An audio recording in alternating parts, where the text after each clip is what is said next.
네, 대선과 지선이 모두 끝나고 여야 모두 당 내부의 갈등이 심화되고 있습니다. 네, 이에 따라 정치권은 시시각각 변하고 있는데요. 어떤 이슈들이 있었는지 오승용 킹핀 정책 리서치 대표와 얘기 나눠보도록 하겠습니다. 안녕하십니까? 네, 안녕하십니까. 네, 먼저 국민의힘부터 살펴보도록 하겠습니다. 어제 이준석 당대표 징계가 유보 결정이 났습니다. 7월 7일에 이준석 당대표의 소명을 청취한 뒤에 다시 이제 결정을 내리겠다고 얘기가 나왔는데요. 왜 유보 결정이 났습니까? 일단 어제 윤리위가 7시에 개최돼서 5시간 마라톤 회의를 했습니다. 두 가지 중요 사안들을 결정을 했는데요. 첫 번째는 김철근 당 대표 비서실장의 징계 절차를 개시한다는 결정을 했습니다. 증거 인멸 교사 의혹에 대해서 품위 유지 위반이다. 그래서 실질적인 징계가 들어갈 것 같고요. 두 번째로는 이준석 현 당 대표에 대해서 7월 7일 직접 소명을 듣고 징계 여부를 결정하겠다 이렇게 결정을 했습니다. 네. 한 가지 중요한 것은 이것이 성상납 의혹이 아니라 성상납 의혹에 대한 증거 인멸 의혹에 대한 윤리 결정이라는 겁니다. 그래서 당헌 당규상 당 징계라는 것이 결국은 제명, 탈당 권유, 당원권 정지, 경고인데요. 사법적인 처리, 조사가 완료되지 않은 사안이기 때문에 아마 징계가 내려진다면 경고 수준의 징계가 내려질 가능성이 높다라는 전망이 다수인 것 같습니다. 어찌됐건 실질적인 징계가 내려진다면 이준석 대표가 정치적인 치명타를 얻게 되고 또 당원 당규상 당 대표가 징계 결정을 철회할 수 있는 권한이 있기 때문에 사상 초유의 당 대표 본인에 대한 징계를 셀프 구명하는 사태가 일어날지도 관심 사안입니다. 네, 그럼 대표님이 보시기에는 앞으로 이 사안이 국민의힘이나 이준석 대표에게 어떤 영향을 미칠 것이라고 보고 계십니까? 일단 징계 수준이 중요할 것 같은데요. 경고 수준의 징계가 내려진다면 다소간의 평판에 손해를 입겠지만 당 대표를 유지하는 데는 어려움이 없을 것 같고 다만 당원권 정지, 최강욱 의원과 같은 당원권 정지 징계가 내려질 경우 상당한 정치적 타격이 있을 수밖에 없고 당 대표라는 위치를 고려했을 때 현재 당대표 자리를 지키기도 어려운 상황이 되고 그렇게 된다면 아마 조기 전당대회 국면으로 넘어가는 수순이다 이렇게 이해해도 될 것 같습니다. 차기 공천과 조기 전당대회가 될 경우 차기 공천과 그다음에 청와대와의 관계 설정이라는 측면에서 굉장히 중요한 국민의힘 내부의 당권 투쟁이 지금 전개되고 있다라고 말씀드릴 수 있을 것 같습니다.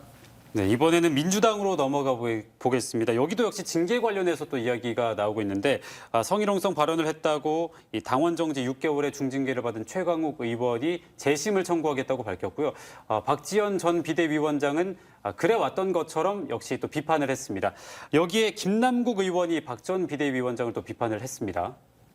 일단 당원권 정지 6개월이라는 것은 상당히 중징계에 해당하는 것은 맞고요. 네. 이 의미는 최광욱 의원이 윤리위에서 했던 해명이 기각되었다라고 이해해도 될 것 같습니다. 그런 측면에서 정치적인 타격뿐만이 아니라 사실은 이후에 국회의원으로서 당원으로서의 진로와 관련해서도 상당한 타격을 입을 수밖에 없는 그런 부분들이 있고요. 8월 전당대회를 앞두고 이른바 친명계를 대표하는 의원인데 이 부분에서 친문계의 공격이 아니냐라는 그런 일부의 해석도 있는 것 같습니다. 또 일부에서는 이준석 대표에 대한 국민의힘 윤리위원회의 징계 결정을 앞두고 압박하기 위한 거 아니냐 뭐 이런 해석들이 있어 왔고요. 박지원 전 비대위원장은 폭력적 팬덤 정치에 종식을 고할 때가 됐다. 그런 측면에서 당원권 정지 6개월은 좀 아쉽다라는 이야기를 했고 이에 대해서 같은 친명계인 김남국 의원이 반발을 하고 비판을 했었는데요. 전체적으로 본다면 지난 선거 과정에서 최강욱 의원의 발언이 지방선거에 미쳤던 악영향 등을 고려했을 때 충분히 합리적인 결정이라는 여론이 다수인 것 같습니다. 네, 뭐 앞서 두 일들을 살펴봤지만 징계나 뭐 이슈와는 조금 별개로 사실 뭐 이준석 대표나 박지원 전 비대위원장 같은 경우에는 젊은 정치인으로 대표되는 사람들 아니겠습니까? 앞으로 어떤 행보를 보일 것으로 좀 예상을 하고 계신가요? 일단 젊다라는 것이 국민들에게 미치는 신선함이 분명히 있는 것은 사실이지만 그것이 정치적인 생명을 보장해 주지는 않는다라는 겁니다. 결국 얼마나 자기 정치의 경험이 있고 있고 어떤 세력 관계 갈등을 조정할 수 있는 솔루션이 있느냐의 문제인데 이준석 대표의 경우 어찌됐건 지난 3번의 집권당의 그 당시엔 야당이었고 야당 대표를 하면서 3번의 선거에서 승리했던 실적을 가지고 있다라는 거죠. 반면에 박지원 전 비대위원장의 경우 이재명 전 대선 후보에 의해서 추천되어서 비대위원장을 했지만 결국 당내 갈등의 파고를 넘지 못하고 좌초된 상태인데요. 네. 아마 그런 측면에서 자기 정치의 경험을 갖고 있느냐 아니냐의 차이가 두 사람의 차이를 만들었던 것 같습니다. 네, 또 민주당이 지금 워크숍에 돌입을 했습니다. 이 두 차례 큰 선거에서의 패배를 좀 이제 어떻게 이 수습을 해야 되느냐 이 얘기를 분명히 할 것 같고요. 또 당 혁신을 위한 이야기도 나올 것 같은데 어떤 메시지가 나올 거라고 기대를 하시나요? 일단 민주당에 대해서 지역민들이 관심이 많기 때문에 이번 워크숍에 대해서도 관심이 많을 수밖에 없을 것 같은데요. 많은 분들이 혁신이 화두가 되어야 된다라고 생각을 했던 것 같습니다. 근데 정작 오늘 우상호 비대위원장의 메시지는 단합과 동지애를 강조했다라는 거죠. 이것은 혁신과는 거리가 먼 키워드라고 할 수가 있을 겁니다. 네. 비대위원장 입장에서는 패배의 후유증을 극복한다라는 명분이 있겠지만 국민들의 눈높이에 미치지 못한 것은 사실인 것 같습니다. 두 가지 측면인데요. 정치는 결국 외연을 확장해야 되고 그러기 위해서는 지지자 중심의 정치가 아니라 광범위한 중도 유권자들의 눈높이에 맞는 정치를 해야 된다는 것이고요.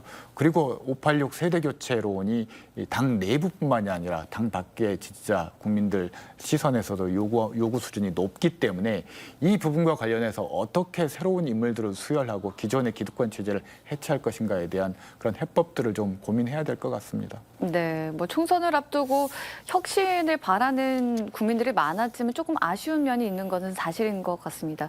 그런가 하면 이제 얼마 전에 조수진 국민의힘 의원이 윤 대통령의 특사 자격으로 전남을 방문했잖아요. 그러면서 이 자리에서 다음 달에는 윤 대통령이 이 전남 무소속 기초단체장 당선인들이 직접 만날 것을 추진하겠다라고 밝혔는데 여기에는 어떤 메시지가 담겨 있을까요? 일단 일종의 게릴라전이라고 저는 해석을 하는데요. 당 지도부 전체가 하면 정치적 부담이 있기 때문에 최고위원 중에 호남 출신의 최고위원이 호남 지역 무소속 기초단체장들을 만나면서 윈윈인 것 같습니다. 네.